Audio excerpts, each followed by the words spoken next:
Jason Redman is a former Navy SEAL and a combat vet in the region. Jason, now the Pentagon war games, or supposed to war game, every scenario, including the one where our B-2 bomber drops the bunker buster, but it doesn't destroy Iran's nuclear program. What is your sense tonight about the likelihood of its destruction, given what we know and what we don't know about where that program is situated? Well, I mean, I think with any situation, yes, we war game everything out. I think it's very unlikely that this thing is thousands of feet under the ground. I think Iran and, a lot of the individuals we fight against over there like to put out a lot of disinformation.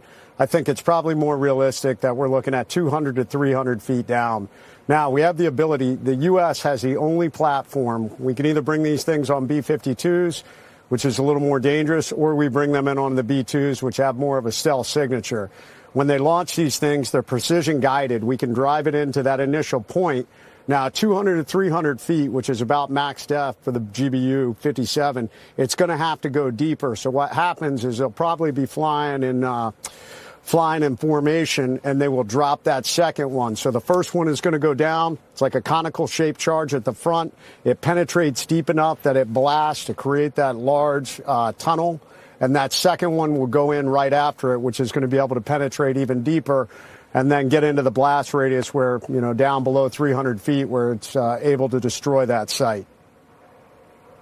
Well, Jason, knowing what you know about this insane nuclear ambition of Iran's, could they have already moved some material or some equipment in this interim period? That they knew this was coming, that these attacks by Israel were coming. It was signaled. Is there any way to have moved this? And is that a concern for you, given what President Trump may want to greenlight here? No, Laura, I don't think so. I mean, Fordo is a very fortified facility. I'm sure the Iranians feel pretty confident in their ability to secure it. Not only that, Israel, I mean, I'm so impressed with the Mossad and Israel's special forces and special operations capabilities. They had Iran locked down from the inside. So impressive what they did, taking out the military leadership and the nuclear engineer leadership. The Israelis would know if Iran tried to move anything from any of their nuclear facilities. So I believe that all of that is still there. I also believe if we look at, there's a lot of people that want to argue, well, hey, Tulsi Gabbard said, back in March, there's no, Iran isn't close to having a nuclear weapon.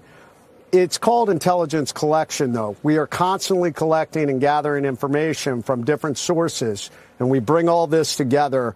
It was interesting to me that President Trump was at the G7, and then suddenly, immediately, he decided to leave, flew home, and met with his National Security Council.